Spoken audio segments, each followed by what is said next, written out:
Assalamualaikum warahmatullahi wabarakatuh. Perkenalkan, nama saya Ditya Muhammad Iqbal dari Pendidikan Matematika UIN Sunan Gunung Jati Bandung. Di sini saya akan menjelaskan tentang materi persamaan kuadrat pada SMP dan sederajat. Sebelum masuk ke materi, alangkah baiknya kita membaca doa dan bismillah terlebih dahulu agar materi yang saya sampaikan dapat Anda simak dengan baik dan masuk ke otak, dan semoga bermanfaat bagi kalian yang sedang menyimak ataupun menonton materi ini. Dan kita langsung saja ke videonya berikut ini.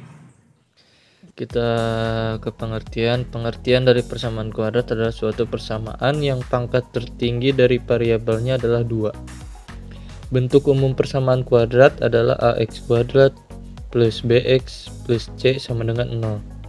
Dengan a, b, c anggota R, di mana R adalah himpunan bilangan real dan a tidak sama dengan 0.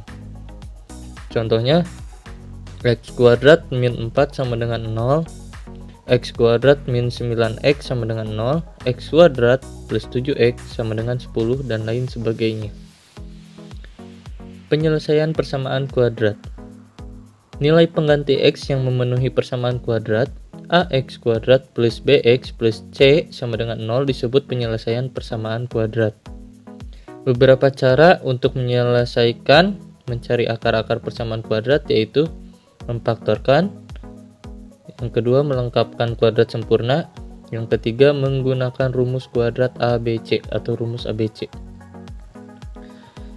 Kita masuk ke memfaktorkan. Sebelum akan dibahas mengenai aturan faktor 0, aturan faktor 0 menyatakan bahwa hasil kali sembarang bilangan dengan bilangan 0 adalah 0. Misalkan 2 kali 0 sama dengan 0, 0 kali 9 sama dengan 0, atau 0 kali 0 sama dengan 0. Jadi jika hasil kali dua bilangan sama dengan 0, maka salah satu atau kedua bilangan tersebut adalah 0. Secara simbolik, dinyatakan bahwa jika A, B sama dengan 0, maka A sama dengan 0 atau B sama dengan 0. Atau kata pada A sama dengan 0 atau B sama dengan 0 berarti bahwa salah satu dari A atau B sama dengan 0 atau bisa jadi kedua-duanya sama dengan 0. Dengan menggunakan aturan faktor 0, tentukanlah penyelesaian persamaan kuadrat berikut ini. Persamaan kuadrat 4x kuadrat min 32x sama dengan 0 dapat diubah menjadi 4x dalam kurung x min 8 sama dengan 0 dengan menggunakan aturan distributif. Selanjutnya, dengan menggunakan aturan faktor 0 akan diperoleh 4x sama dengan 0 atau x sama dengan 0 atau x min 8 sama dengan 0. Selanjutnya, dengan menggunakan aturan faktor 0 akan diperoleh 4x sama dengan 0 atau x min 8 sama dengan 0, sehingga diperoleh x sama dengan 0 atau x sama dengan 8. Jadi penyelesaian persamaan kuadrat 4x kuadrat min 32x sama dengan 0 adalah x sama dengan 0 atau x sama dengan 8. Dengan cara yang sama dengan nomor A, maka penyelesaian persamaan kuadrat 7x kuadrat sama dengan min 84x sebagai berikut. 7x kuadrat plus 84x sama dengan min 84x plus 84x. Kedua ruas ditambahkan dengan 84x. Kemudian menggunakan sifat distributif, 7x dalam kurung x plus 12 sama dengan 0. Selanjutnya menggunakan aturan faktor 0, 7x sama dengan 0 atau x plus 12 sama dengan 0. Jadi penyelesaian persamaan 7x kuadrat sama dengan min 84 adalah x sama dengan 0 atau x sama dengan min 12. Materi selanjutnya, melengkapkan kuadrat sempurna. Ubahlah persamaan kuadrat semula dalam bentuk dalam kurung x plus p kuadrat sama dengan q dengan q lebih besar sama dengan 0. Tentukan akar-akar persamaan kuadrat itu sesuai dengan bentuk persamaan yang terakhir. Dalam kurung x plus p sama dengan kurang lebih akar Q atau X sama dengan min P kurang lebih akar Q. Tentukan nilai X dari persamaan X kuadrat min 2X min 2 sama dengan 0. Penyelesaiannya yaitu X kuadrat min 2X plus 1 plus dalam kurung min 1 dikurang 2 sama dengan 0. Dalam kurung X min 1 kuadrat dikurang 3 sama dengan 0. Kita pindah ruaskan 3-nya yang asalnya negatif menjadi plus. X min 1 kuadrat sama dengan 3. X min 1 kuadrat sama dengan, kita akarkan kurang lebih akar 3, kemudian X min 1 sama dengan akar 3 atau X min 1 sama dengan min akar 3. X1 sama dengan 1 plus akar 3 atau X sama dengan 1 min akar 3. Jadi HP-nya yaitu 1 min akar 3, 1 plus akar 3. Yang terakhir yaitu rumus ABC. Rumus ABC dinyatakan dalam sebuah persamaan yang cukup mudah dihafal. Nilai A, B, dan C pada rumus ABC mewakili koefisien dari persamaan kuadrat. Nilai A untuk koefisien variabel X kuadrat, B untuk koefisien dari variabel X, dan C adalah nilai untuk konstanta. Secara umum, persamaan kuadrat dinyatakan melalui persamaan AX kuadrat plus BX plus C sama dengan 0. Misalkan terdapat persamaan kuadrat X kuadrat min 5X plus 6 sama dengan 0. Maka A sama dengan 1 yaitu angka di depan X kuadrat, B sama dengan min 5 angka di depan X, dan C 6 sama dengan 6 yaitu angka tanpa variabel. Terima kasih. Wassalamualaikum warahmatullahi wabarakatuh.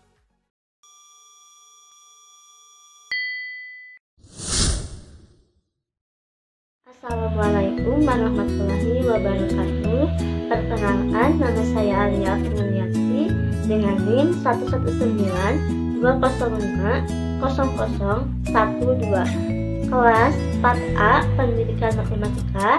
Sini saya akan menjelaskan tentang materi ukuran pemusatan data, yaitu ada mean, median, dan modus. Bismillahirrahmanirrahim. Assalamualaikum warahmatullahi wabarakatuh. Baik, sekarang kita akan kembali lagi ke pelajaran matematika untuk melanjutkan kembali pembahasan selanjutnya bab statistika tentang ukuran pemusatan data, yaitu ada mean, median, dan modus. Nah, sekarang Ibu akan tanya, apa kabar semuanya? Wah, sangat semangat sekali ya hari ini, luar biasa sekali semangat kalian untuk belajar matematika ini. Nah, untuk itu Ibu akan cek dulu kehadirannya, apakah hari ini kehadiran semua pada hadir atau ada yang tidak hadir. Alhamdulillah hadir semua ya. Semoga kita tetap sehat dan tetap semangat dalam menjalani pembelajaran hari ini. Nah, untuk itu Ibu meminta kalian untuk berdoa terlebih dahulu sebelum belajar agar Allah kasih kita keberkahan dalam belajar ini. Berdoa dimulai. Berdoa cukup. Nah, sekarang kita masuk ke tujuan kita, yaitu tentang ukuran pemusatan data. Yang pertama ada mean, rataan atau rata-rata hitung. Yang kedua ada median atau nilai tengah. Yang ketiga ada modus, yaitu nilai yang sering muncul. Nah, apa sih keterkaitan dalam pembelajaran kita hari ini dengan ukuran pemusatan data? Apakah kalian tahu?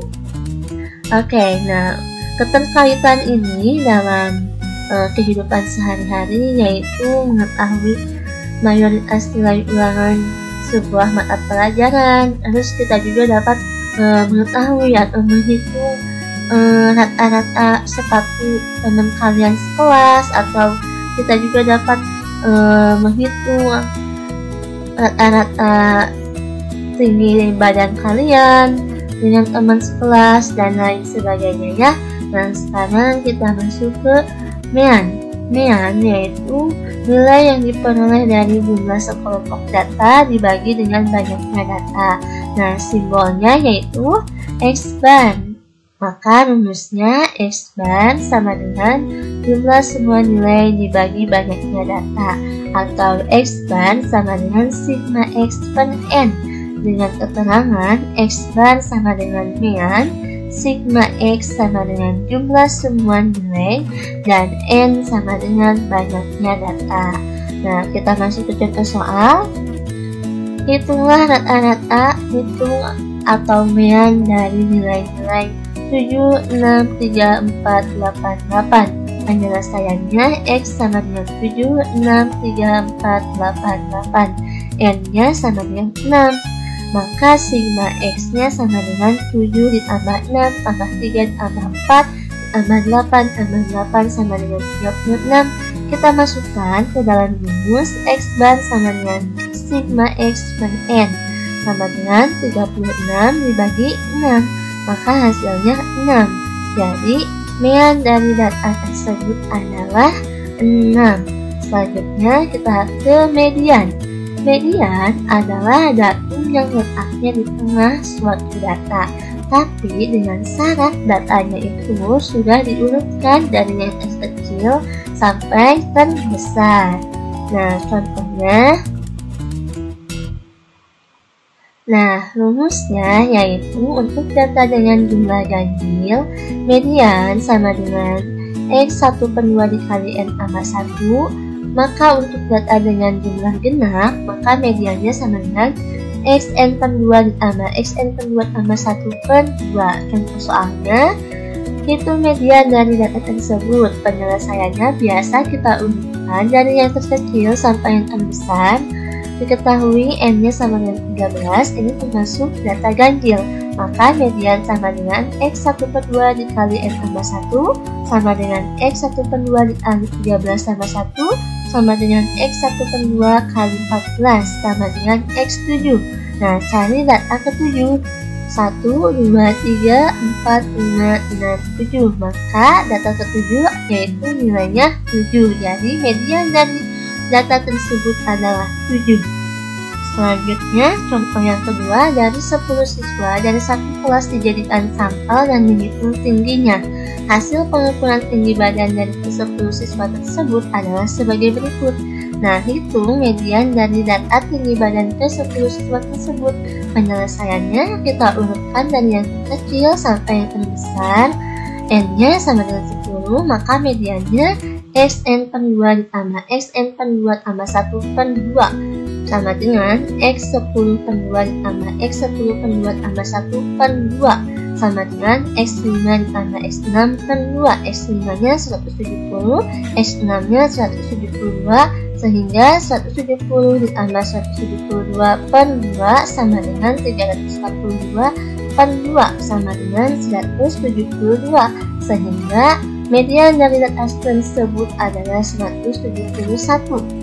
Nah, selanjutnya kita masuk ke modus. Apa sih itu modus? Nah, modus adalah data yang sering muncul atau data yang memiliki frekuensi yang sangat besar. Contohnya nih, tentukan modus dari data berikut: 1, 4, 7, 8, 9, 9, 11. Nah, modusnya itu angka 9. Kenapa 9? Karena dari data tersebut bahwa 9 lah yang sering muncul. Berarti ini disebut modus unimodal. Kenapa? Karena hanya satu yang muncul ya dari data tersebut. Yang kedua, 1, 2, 4, 4 dan seterusnya.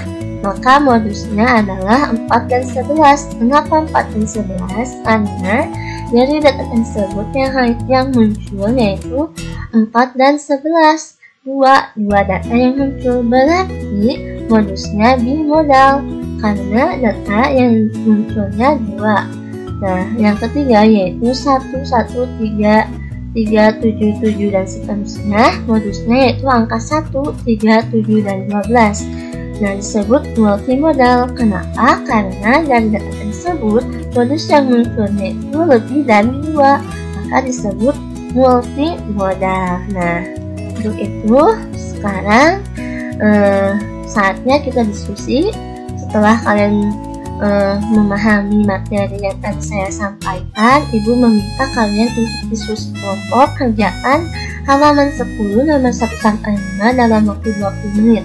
Nah, kalau udah beres nanti dikumpulkan dan akan Ibu periksa ya. Oke, setelah diskusi dan Ibu telah memeriksa dari beberapa kelompok kalian, alhamdulillah kalian sudah memahami materi yang tadi Ibu sampaikan dan sangat luar biasa sekali, nilainya bagus-bagus. Dan sekarang Ibu meminta untuk mengerjakan tugas individu untuk meningkatkan pemahaman kalian. Kerjakan halaman 10, nomor 6 sampai 15, nanti dikumpulkan minggu depan, oke? Nah, mungkin itu yang Ibu dapat sampaikan. Sebelum Ibu akhiri, Ibu akan menjelaskan kesimpulan dari yang tadi Ibu sampaikan, bahwa median sama dengan rumusnya yaitu X bar sama dengan sigma X bar N. Median rumusnya untuk data ganjil, median sama dengan X1/2 dikali N tambah 1. Untuk data genap, median sama dengan Xn/2 ditambah Xn/2 tambah 1/2. Untuk modus, maka dilihat dari data yang sering muncul, yaitu jangan lupa lihat apakah itu unimodal atau bimodal atau multimodal. Oke, mungkin itu yang dapat Ibu sampaikan. Terima kasih kepada teman-teman semua untuk perhatiannya. Mohon maaf ya jika ada kesalahan dalam menjelaskan atau kata-kata yang tidak sesuai. Mungkin Ibu berharap kalian bisa memahami apa yang Ibu sampaikan. Terima kasih. Wassalamualaikum warahmatullahi wabarakatuh.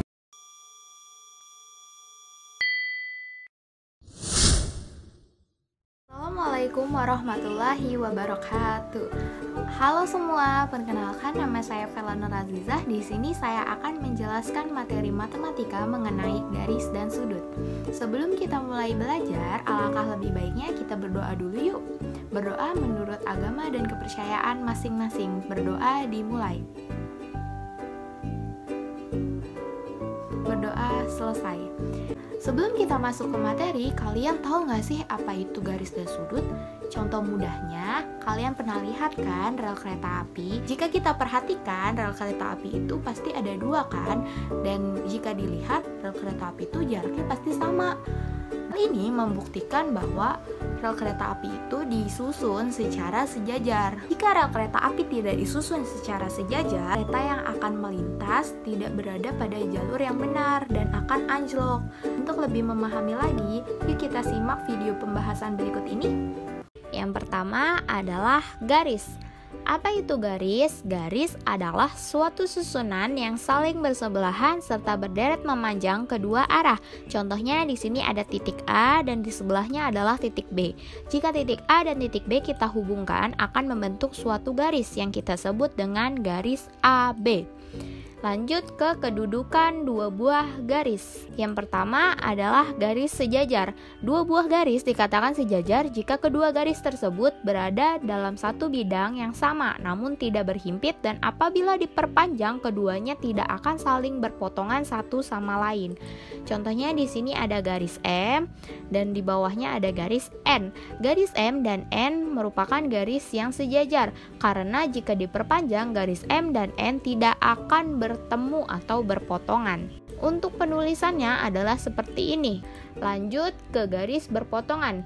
Dua buah garis atau lebih dikatakan saling berpotongan jika keduanya memiliki suatu titik di mana titik tersebut merupakan titik perpotongan antara garis satu dengan garis lainnya. Contohnya di sini ada garis P dan ada garis Q. Garis P dan Q berpotongan di suatu titik di sebelah sini. Garis yang berpotongan bisa berpotongan secara tegak lurus. Contohnya adalah gambar sebelah sini. Garis P dan Q merupakan garis yang berpotongan tegak lurus karena membentuk sudut 90 derajat. Untuk penulisannya adalah seperti ini. Lanjut ke garis berhimpit. Dua buah garis atau lebih dikatakan berhimpit jika garis-garis tersebut berada dalam satu bidang yang sama dan memiliki minimal dua buah titik potong pada ujung-ujungnya. Contohnya di sini ada garis F dan di atasnya atau berhimpit garis G. Jadi garis F dan G merupakan garis yang saling berhimpit. Lanjut ke garis bersilang.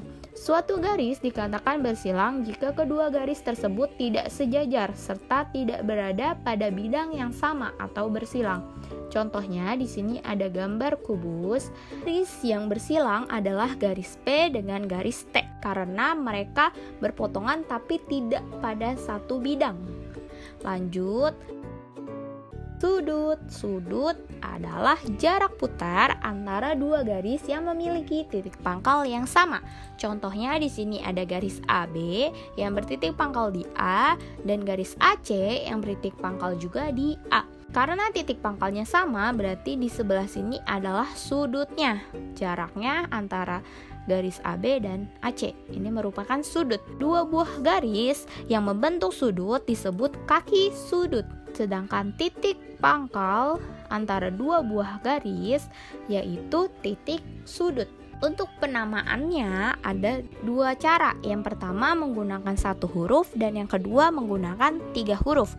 Jika menggunakan satu huruf berarti titik sudutnya yang disebutkan, berarti sudut A. Yang kedua menggunakan 3 huruf, berarti yang disebutkan adalah titik sudutnya berada di tengah, berarti sudutnya CAB, sudut CAB. Satuan sudut. Ukuran sudut biasanya dinyatakan dengan derajat. Dalam ukuran sudut, nilai 1 derajat mewakili suatu sudut yang diputar sejauh 1/360 putaran. Perhatikan baik-baik hubungan derajat, menit, dan detik di bawah ini. 1 derajat sama dengan 60 menit. 1 menit sama dengan 1/60 derajat. 1 menit sama dengan 60 detik. 1 derajat sama dengan 3600 detik. 1 detik sama dengan 1/3600 derajat. Jenis-jenis sudut. Di sini ada beberapa nama-nama jenis sudut. Lalu di sini ada besar sudut yang dilambangkan dengan alfa dan di sebelahnya adalah gambar sudut. Yang pertama adalah sudut lancip. Sudut lancip itu besarnya kurang dari 90 derajat. Nah, bentuknya adalah seperti ini. Yang kedua adalah sudut siku-siku. Besarnya sama dengan 90 derajat. Bentuknya adalah seperti ini. Dia tegak lurus membentuk sudut 90 derajat. Lalu yang ketiga adalah sudut tumpul. Besarnya lebih dari 90 derajat namun kurang dari 180 derajat. Gambarnya adalah seperti ini. Lanjut ke sudut lurus. Sudut lurus itu besarnya 180 derajat. Nah, di sini bisa kita lihat sudutnya lurus dan besarnya 180 derajat. Yang terakhir adalah sudut refleks. Besarnya adalah lebih dari 180 derajat dan kurang dari 360 derajat. Kita bisa lihat bentuknya adalah seperti ini. Lanjut ke hubungan antar sudut. Yang pertama, sudut berpenyiku atau komplement. Jika terdapat dua buah sudut yang saling berhimpitan serta membentuk sudut siku-siku, maka sudut satu akan menjadi sudut penyiku untuk sudut lainnya. Kita bisa lihat di sebelah sini ada gambarnya sudut siku-siku dan ada garis tambahannya yang membentuk dua buah sudut, yaitu sudut AOC dan sudut COB.